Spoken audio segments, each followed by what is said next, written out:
Hi, Chris Fox, Fox Construction, Tailored Custom Homes. We're here because we're trying to get you as much information as you need to be able to make an informed decision and to be able to be in the home that you really love and enjoy. Hey everyone, Chris Fox, Fox Construction, Tailored Homes. I'm here with Alan Holt. He's a local landscape architect, and we're here today to go over a lot of the back-end stuff that goes into the theories behind putting landscape on the lots and making sure that the homes look beautiful, not only on the interior, but the exterior and all the landscape around them. Alan, my first question to you is, for the people who may not fully understand what a landscape architect really does, how is your role different from just picking plants, and especially on a custom home project? Well, as you know, there's a lot more to it than just picking the plants. There's outdoor kitchens and pools and everything outside the house. I'm involved in all of that, and making sure that the style of that design goes with the house. So if you've got a Mediterranean style house, we don't want a modern or traditional landscape. We want something that's going to blend with the style of the house. Okay. What about the Florida cottage looking houses? How does that work as far as picking the plants differently? Like what would you specifically look for between like a Mediterranean style? Because we do have some Mediterranean area, Mediterranean and a Florida cottage. Probably the big difference between the Mediterranean and Florida cottage would be, for the Mediterranean, we'd have some big statement plants like blue agave and big bright bowls and some water features and stuff like that. The Florida cottage would be more the natural native plants like saw palmetto and coontie and maybe a few flower beds and that kind of stuff. So really a totally different landscape style. Okay. When you're designing landscape specifically for the Florida Panhandle and 38 area, what environmental factors matter most that people outside of the area usually underestimate? Well, today's a great example because we had 26 degrees this morning, so we do get some cold weather here, and that's got to be a factor, especially with the tropical plants. The native plants don't have such a problem with it. They might get knocked back, but they'll come back in the spring. But some of the more tropical plants, philodendrons and gingers and things like that we use for more of a tropical look, they've got to have some protection or they just turn into mush. Okay. So you're saying protection, you mean like where you drove around this morning, everybody has their plants somebody's got to have a blanket on it or something. Gotcha. Okay, so tropical plants, when we're doing that, is that something that would be discussed about beforehand? Because what if they have a blend of plants? Like how would that information get conveyed to the owner? So that way they know, and some of the people that we build for are not here. They have a house manager. Now, in theory, some of the house managers should know something, this should be covered and that shouldn't, but if they don't, what would be your advice as to how to overcome that? I think it's just the communication and making sure that the client understands that that's a factor. And so your choice is either somebody's got to cover the plant or you treat the plant like an annual and you just plan on replacing it the next spring. Okay. All right. There's a lot of conversation around native plants. How strict should homeowners really be about native plants, and where do you see the flexibility without sacrificing performance and sustainability? Well, a lot of the native plant conversation is driven by the county and the community because different neighborhoods have certain plant palettes that they only allow those plants, and typically they're native plants. And you're talking about more like the named neighborhoods? Right, yeah. Okay. And then if we're in a neighborhood where we've got to do a restoration plan, if for whatever reason part of the lot was cleared that wasn't supposed to be cleared, we have to do a restoration plan, and the county is very specific about what needs to go in there. But for an individual homeowner, it's their yard, it's what they have to look at all the time. So they need to be happy with it, and if they don't like the native look, then let's not do native plants. There's lots of other options. Okay. In a situation where it is a named neighborhood, are there ever the opportunity for exceptions, like granting variances or stuff like that? Because a lot of times, it's been in my experience, when people come down, they look at the requirements, the design review board requirements, and they say, well, we don't want to follow this rule, and this rule. And I know you can get exceptions for certain things. Does that work in the landscape as well, or not often? Typically, there's enough plants in the palette that if you really just don't like a certain plant, there's something that's similar enough or serves the same function or whatever that's in the plant palette. We've never had to do a variance request for plant material in any of those neighborhoods. Okay. What non-native plants do you use in our area that actually perform well long-term and still look good year after year? Well, the big specimen palms, pretty much all the palms that we see around here, like the Sylvester palms and Canary Island date palms, and those that are the really spectacular entrance trees, those aren't native, but they do fantastic here. And then the other one is bottle brush, which is not in bloom right now, but it has a big bright red bloom in the summer and fall. And then the other one that's really surprising is camellia, which I always thought was just kind of a temperate garden plant that was real, temperamental, needed a lot of care and fussy and all that. And I've seen them on the foredune at the front, in front of a house right on the Gulf. Oh, wow. And they can take that kind of condition. Oh, wow. And they do great, and they take the cold weather. In fact, they're blooming this time of year. Okay. For those who might not know, you had mentioned at the beginning of that about the palm trees at the entrance. Yeah, well, the reason that we consider them entrance trees is because they take up a lot of space. I mean, the crown of the tree is bigger than this room. So they take up a lot of room. And they're a pretty pricey item, anywhere from $5,000 to $8,000 for one tree. So it's not that, unless you just really love them, you're not going to do 20 of them in your yard. It's a few or a specimen or right at your entrance where everybody sees it. You wouldn't want to hide it in the backyard where you never see it. Right. Okay.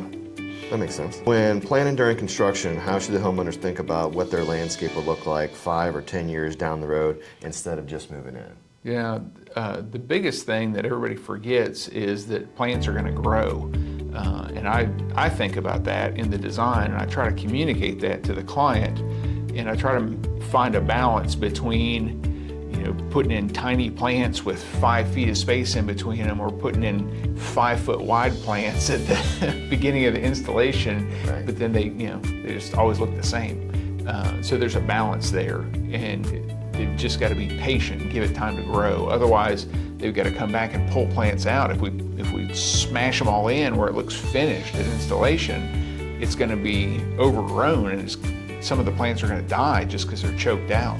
Would you say that there's an average time frame that for your typical, I know there's different types of homes, different types of plants, but for your typical installation, is it 3 years, 5 years, 10 years? No, I know some plants, like if you plant a 6 foot tall magnolia, in 20 years it's going to be 25 feet tall. Right. Excluding larger trees, but is there a standard? Is it 1 year, 3 years, 5 years? What would you say is the normal lifetime before it becomes quote unquote mature? Typically 2 to 3 years is what we kind of figure on. We'll space the plants out so that they've got room enough to grow and room to breathe, but not so far that they're never going to fill in, or that it's going to take 20 years for it to fill in. Okay. All right.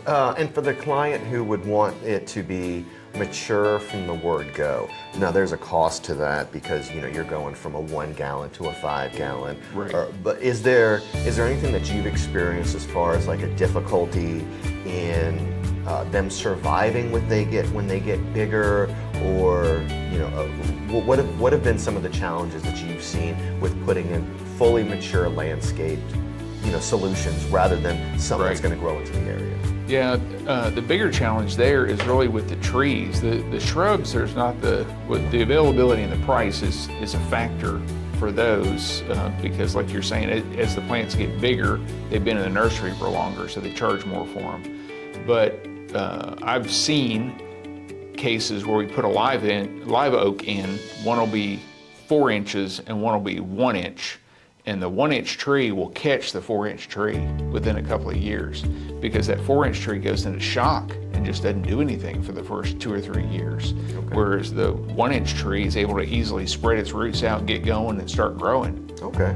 Yeah. All right, so sometimes it may not be, advantageous because unless you needed it fully lush immediately, Right. you know, you're paying more for something that it's going to, by the time in 2 or 3 years, the other ones will catch up to. Right, exactly. Okay. Yep. From your perspective, what makes collaboration between the builder and the landscape architect work really well during the construction phase? Well, really, it starts before the construction phase, coordinating on the beginning with the permitting process and meeting all the requirements for the county, but also thinking through the budget, thinking through things like access and, you know, does the pool go in first before the house goes in, and just working through all that process to make sure that it's going to be a smooth construction process and a smooth experience for the homeowner. Okay. All right. What grasses or ground covers tend to perform best in our coastal environment, and how should they be intentionally used instead of just filler? Well, really, when we're talking about grasses, we're talking about two different things. There's lawn grasses like St. Augustine and zoysia and Bermuda that folks are used to. And then we have ornamental grasses like the muley grass that we see in the late fall with the purple Right. blooms that are so attractive, and then the spartina. Those plants can be specimens on their own. That bright purple flower or seed head that they have on the muley grass is amazing, Looks cool. especially in the afternoon, Right. setting sun. When the wind's blowing through Yeah, it. and oh it's yeah. cool. So those can be standalone plants, or they can be big masses, or they can be filler. They're honestly, it's one where we're trying to stretch the budget a little bit because those plants are so big. You know, they're going to spread out as big as this table. So you plant one gallon plant right there, and you just cover it up. You know, 5-foot circle of space for $8. Right. So they're very useful plants, and but then, you know, there is still a room for and a use for lawn. Even though there's some maintenance to it, you still like to have that green foreground before you get to the landscape. Okay. What, in your experience, from a cost, a availability, and a survivability, what would be your recommendation? Because I know there's certain requirements in different neighborhoods, but if you had to pick yours, what would be your favorite, like, true grass, you know, for properties? Yeah, zoysia has really been the best performer because everything's a trade-off. It's just for appearance, for durability, for not requiring a lot of water and fertilizer and not requiring a lot of mowing.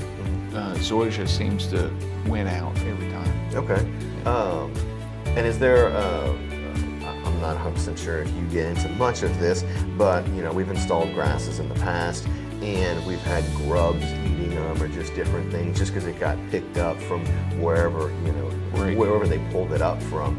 Is there, like, from your perspective, is there a specific, like, treatment plan or something that you would suggest, or just, you know, contacting a local person, or? Yeah, really just a good lawn pest control person to take care of that. And then the other thing is, if you're constantly having problems because the soil pH is messed up, or you've got grubs, or you've got some insect problem, or too much shade, then lawn may not be the right option.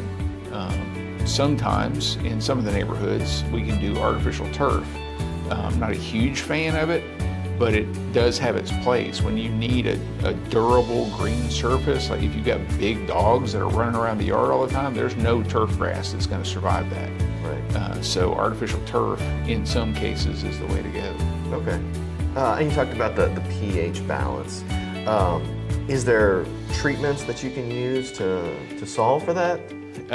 Not really solve. It's pretty much an ongoing issue, because if you got a really super acidic, like a muck soil or something, it's just going to be a constant battle trying to neutralize that acidic soil. We don't typically have alkaline soil around here, although you do get every once in a while when you've got a stucco house where they're using a true lime stucco, Right. and they get lime all over the yard. Then you end up having problems because the soil is too alkaline because of all that lime that's been introduced to the soil. Okay. And then you wonder why the plants aren't growing, and then finally it dawns on you, oh yeah, we've got lime everywhere. That makes sense. Yeah. How does salt air storm, sandy soil influence the way you design landscapes along the coast compared to inland projects? Yeah, well, it just really limits the plant palette because right on the Gulf, especially if you're getting constant wind, or the real challenge is in between two buildings where you get a wind tunnel. I mean, there's maybe 3 plants that can survive and tolerate that just constant wind and constant salt. So the wind, so is it just the wind, or is it the salt, or both? It's the salt too, and you'll see if you're driving along the beach, the trees are just naturally sculpted from the wind and the salt spray. And it's the same thing, especially when you focus it between 2 houses, you just got that constant wind and salt spray. So 𝙎𝙚𝙀 holly and 𝙬𝙀 and white African iris is the only 3 plants that we've found that'll take that. Okay. Yeah. What about further inland? Because that's right on the Gulf. Something that's, I don't know, a tier 7 or 8 or slightly inward. Is that as big of a concern, or? No, typically not. I mean, there's still some concern. You still have to think about what direction the storms are going to come from and that kind of stuff. But it's not, you don't get the salt spray. Salt spray drops out maybe 200 or 300 yards off the beach. Past that, it's not really a concern. Okay. What are some of the most common landscaping mistakes you see on new builds in our area, and how could they be avoided early on in the process? The biggest mistake I see is people fall for these fads, whatever happens to be popular right now. Right now it's that sunshine ligustrum.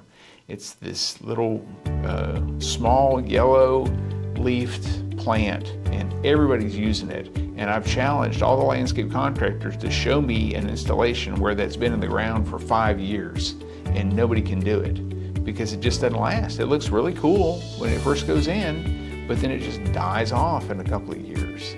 So would that be more of the annual, or are they really expensive, or? No, it's just, it's a shrub, and it's supposed to be an evergreen shrub that should last, but it just doesn't seem to. But it's something that's just gotten really popular right now, but it just hadn't proven itself.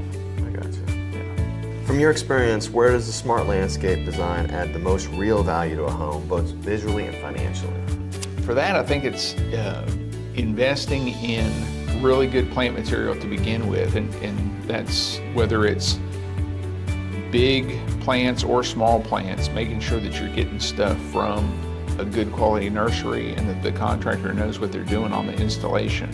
And then as far as adding value to the house over time, it's the big specimen palm trees like we talked about, because those, every year that they put on another foot, that's like another $500 of value per tree. Right. And then the same thing with the live oaks and magnolias and the big trees like that just take a long time to grow. As they get bigger, they just increase in value. And as long as they're placed right where they're not covering up the house, they're framing the house and making the house look even better too. Okay. If you could give one piece of advice to someone building a custom home in the area about landscaping, what would it be? Call me first. Call you first. That's good advice. Well, that's always the challenge when I get into the project and the pool's already designed, the outdoor kitchen's already designed, the house is already set, the driveway material's already picked out, and all they want me to do is a landscape plan. They don't want to hear my opinions about how I would have done the pool or how I would have done the driveway or whatever, because it's too late. Right. But if it's at the beginning and I can say, well, here's what I think for the pool, or based on my experience, if you put the driveway on the other side of the property and bring it in across the front of the house, you get to enjoy the view of the house as you're driving by, or we can preserve this tree on the site, or something like that. Okay. Okay, so putting you at the forefront of it to be able to offer advice for the hardscape, or how to use existing plant material that's on site. Right. Exactly. Well, cool. Yeah. Well, cool. Is there anything else that you wanted to add? No. I think the other challenge, like we talked about with folks coming down here from other areas, is just being willing to ask questions and willing to listen to the advice of the locals. I mean, certainly challenge us. Don't just take our word for it, but we're just just met with a client last night who was saying, well, make sure we don't have any coconut palms in our yard. And so I had to let them know, well, it's not really a problem because coconut palms aren't going to grow until you get down around Miami. And then the same thing, I have clients come in, they're like, oh, we'd love to have a lilac in our yard. Well, it's not going to work. Lilacs only grow about as far south as maybe Kentucky. They're just not going to work here. But we have other things that are similar, and you know, we can get, if you want a medium-sized tree with purple flowers, we can get you that. Right. We just can't get you a lilac. Okay, well, that's good advice. Yeah. I appreciate you coming today. Absolutely. And you know, if anybody's interested, you know, it's Alan Holt. I'll have his information available. And you know, thank you everybody for listening. Appreciate it. Thanks.